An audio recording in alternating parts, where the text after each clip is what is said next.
Pero acomodarse y dejarse llevar por los sustos, por los miedos, por las simulaciones del mundo para flaquear nuestra fe y perdemos la vida faltos de fe y de esperanza, nuestra vida eterna será insólita, no es real.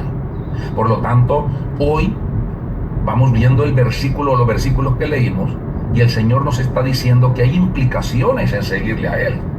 Y en ningún momento, como dije ayer, el Señor está prometiendo que toda la vida del creyente será tiempo de bonanza, será tiempo de bendición. No, hay borrascas, hay mares impetuosos, hay ríos fuertes que no nos dejan pasar con sus corrientes, hay tormentas, hay tornados que no nos permiten avanzar y nos quieren arrastrar, pero nuestra fe es la ancla más segura que tenemos puesta en la palabra también del Señor, porque la palabra de Dios es la ancla de nuestra fe.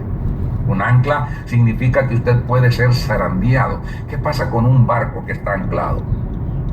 ¿Qué es lo que hacen las grandes embarcaciones o las pequeñas embarcaciones cuando miran que viene un viento muy recio, una tormenta muy recia? Tiran ancla. ¿Y por qué tiran ancla? Porque el ancla le permite estar en el mismo lugar, ser abatido, pero no arrastrado. Así que el ancla está ahí. El ancla está ahí y el ancla, hermano, está metida, y aunque usted sea zarandeado, el ancla no lo deja moverse de ese lugar. Podrá ser abatido, pero no arrastrado.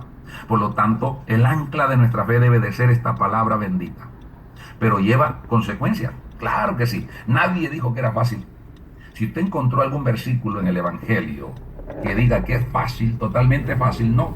Jesús llamó en el 11 de Mateo y dijo: venid a mí los que estáis trabajados y cargados, y yo os haré descansar. Oiga, qué bonito. Está bien, ¿verdad?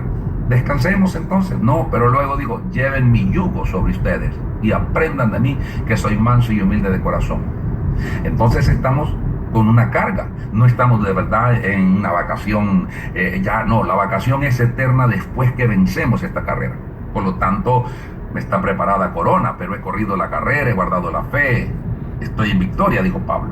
Entonces he peleado la batalla.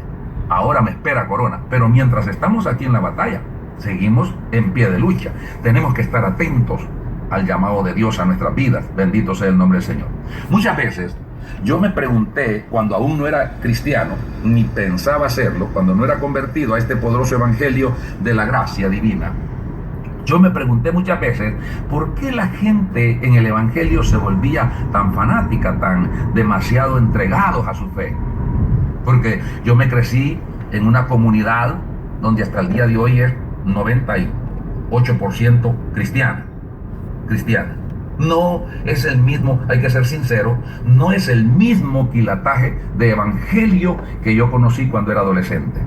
Muchas cosas han cambiado, y no solo en mi comunidad, en El Salvador entero y en el mundo entero.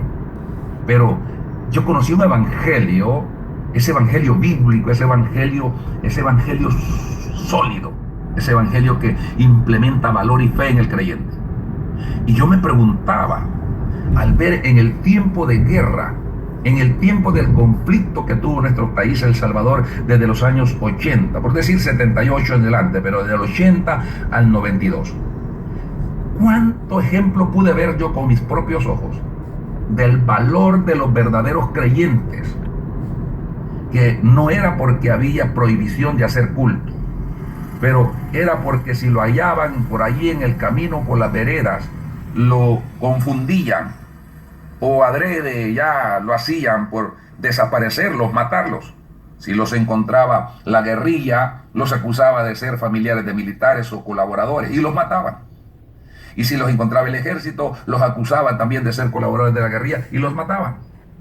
Entonces, pero nunca yo vi a un creyente negar su fe. Nunca vi a un creyente que negara su fe. Yo doy testimonio de un hombre que un oficial llevó capturado de un pueblo del oriente del país. Y en ese tiempo yo era un cabito, y le dije yo al oficial que por qué llevaba ese señor. Si este señor, yo no le hallo nada de malo. Me dijo él: a ti no te importa, boca cerrada. Y uno pues, ¿verdad?, inferiormente se queda callado.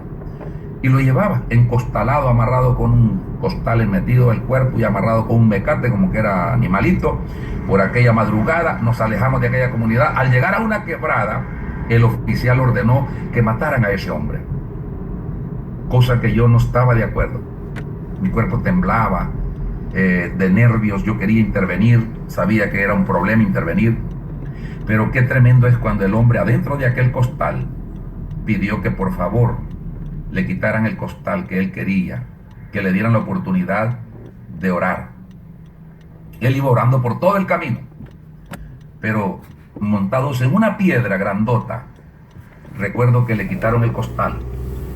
Y cuando le quitaron el costal a eso de las 5:30 de la mañana, más o menos, ya casi amaneciendo, con un calor por estos tiempos de abril, de marzo, con un calor, empezó aquel hombre a hablar. Aquel hombre empezó a decir: ya que me descubrieron mi rostro y veo lo de ustedes, permítanme decirles que Dios les ama. Estoy dispuesto a morir y voy a morir sin saber por qué. Lo único que sé es que me hacen el favor de trasladarme al lugar donde yo quiero estar.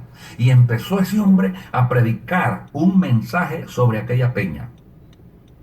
Y esa peña para mí hoy simboliza algo en la Biblia. Él estaba parado en la verdadera roca, no en aquel talpujón que estaba ahí, sino en aquella roca en la que él había cimentado su fe. Y hermano, el oficial empezó a sentir frío. Todos estábamos sudados. Él empezó a sentir frío y me dice: temerario, ese era mi indicativo, temerario, qué frío está haciendo. Se metía la mano a la bolsa y yo dije: aquí hay algo malo ya. Este hombre está sintiendo algo raro. Había un escalofrío en todos los soldados. Yo, que entendía bastante de lo que era el evangelio en ese tiempo, me había crecido con abuelos cristianos, dije yo: aquí hay una intervención, creo. Y cuando yo veo esto, hermano, aquel hombre empezó a hablar lenguas y a danzar.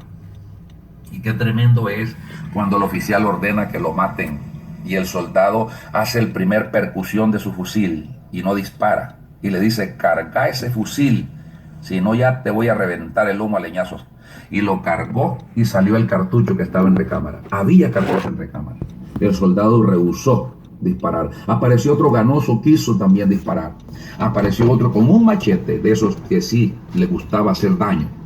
Y cuando él tomó sobre venganza sobre este hombre inocente, este hombre cayó al suelo, el soldado cayó al suelo, gritando que le quitaran aquel machete porque le quemaba sus manos. Yo le dije al oficial: si usted le hace daño a ese hombre, pereceremos todos por su culpa. Y el oficial entendió y le dio la libertad. Pero dijo: no me voy sin antes hacerle un llamamiento al jefe de ustedes. Y se dirigió a él con un llamamiento. Aquel oficial lloró, pero no se arrepintió, no confesó nada, pero lloró. Esto yo entiendo claramente que hay gente que no es fanática, porque hay gente que es fanática. Usted va a ver gente que danza, habla lenguas y hace cualquier pirueta en los templos, pero a la hora de la prueba y a la hora de vivir para Dios no lo vive. Simplemente póngale música que brinca más que un chapulín envenenado, pero no tienen la convicción de cómo se sigue al Señor. Yo conozco mucha gente que al oír música, hermano, mueven el esqueleto porque sí se acuerdan de que eran bailarines.